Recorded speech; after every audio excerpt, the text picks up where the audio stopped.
भगवान नारायण के 7वें अवतार को श्री राम के रूप में जाना जाता है। यह अवतार त्रेता युग में हुआ था, जब पृथ्वी पर राक्षसों का अत्याचार अपने चरम पर था। भगवान विष्णु ने धर्म की पुनर्स्थापना और अधर्म का नाश करने के लिए राजा दशरथ और महारानी कौशल्या के पुत्र के रूप में जन्म लिया। श्री राम का यह अवतार केवल राक्षसों के विनाश के लिए नहीं, बल्कि आदर्श जीवन का परिचय देने के लिए भी हुआ था।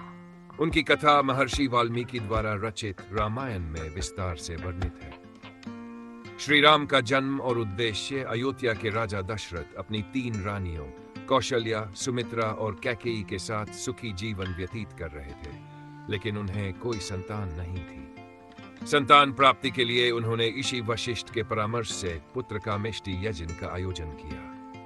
यज्ञ के फलस्वरूप अग्निदेव ने राजा दशरथ को दिव्य खीर प्रदान की, जिसे तीनों रानियों में वितरित किया गया। इसके परिणाम स्वरूप कौशल्या के गर्भ से श्री राम, कैकेयी के गर्भ से भरत और सुमित्रा के गर्भ से लक्ष्मण व शत्रुघ्न का जन्म हुआ। श्री राम का जन्म अयोध्या में हुआ था। यह माना जाता है कि भगवान विष्णु ने इस अवतार में आदर्श पुत्र, आदर्श राजा, आदर्श पति और आदर्श भाई के रूप में मानव समाज को प्रेरणा दी। बाल्यकाल और शिक्षा। श्री राम का बचपन अत्यंत सौम्यता और मर्यादा का प्रतीक था। उनके साथ लक्ष्मण, भरत और शत्रुघ्न ने भी शिक्षा प्राप्त की। ऋषि वशिष्ठ के आश्रम में उन्होंने वेद, धनुर्विद्या और राजनीति का गहन अध्ययन किया। बाल्यकाल में ही श्री राम ने कई अद्भुत कार्य किए। जब ऋषि विश्वामित्र अपने यज्ञ की रक्षा के लिए राजा दशरथ के पास सहायता मांगने आए, तब श्री राम और लक्ष्मण को उनके साथ भेजा गया। उन्होंने तारका और सुबाहु जैसे राक्षसों का वध कर ऋषि के यज्ञ को सफल बनाया। इस घटना ने यह स्पष्ट कर दिया कि श्री राम केवल अयोध्या के राजकुमार नहीं, बल्कि अधर्म का नाश करने वाले महानायक हैं। सीता स्वयंवर और विवाह ऋषि विश्वामित्र श्री राम और लक्ष्मण को मिथिला ले गए, जहां जनकपुर के राजा जनक अपनी पुत्री सीता का स्वयंवर आयोजित कर रहे थे। स्वयंवर की शर्त यह थी कि शिवजी के धनुष पिना को उठाकर उसकी प्रत्यंचा चढ़ाई जाए। यह कार्य केवल वही व्यक्ति कर सकता था जिसके भीतर असाधारण शक्ति और दिव्यता हो। श्री राम ने अपने तेज और शक्ति से यह कार्य पूरा किया और सीता का वरण किया। इसके बाद अयोध्या लौटकर सीता और श्री राम का विवाह संपन्न हुआ। साथ ही लक्ष्मण, भरत और शत्रुघ्न के भी विवाह संपन्न हुए। वनवास और संघर्ष। श्री राम का जीवन उनके पिता दशरथ द्वारा दिए गए एक वचन के कारण एक निर्णायक मोड़ पर आया। राजा दशरथ ने कैकेयी को वरदान दिया था कि वह एक समय उसकी 2 इच्छाओं को पूरा करेंगे। जब राजा दशरथ श्री राम को राजा बनाने की घोषणा कर चुके थे, तब कैकेयी ने अपने वरदानों की याद दिलाई और श्री राम को 4 वर्षों के लिए वनवास भेजने की मांग की। मर्यादा पुरुषोत्तम श्री राम ने पिता के वचन को निभाने के लिए तुरंत वन जाने का निश्चय किया। उनके साथ उनकी पत्नी सीता और भाई लक्ष्मण ने भी वनवास का निर्णय लिया।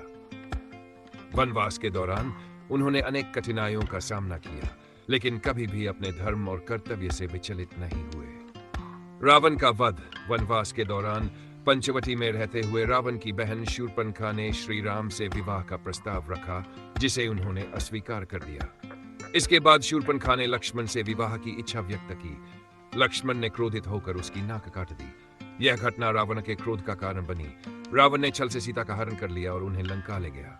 सीता की खोज में श्री राम और लक्ष्मण ने वानरराज सुग्रीव और हनुमान का सहयोग प्राप्त किया। हनुमान ने सीता की खोज कर लंका जाने का मार्ग दिखाया। इसके बाद श्री राम ने वानर सेना और विभीषण के सहयोग से लंका पर चढ़ाई की।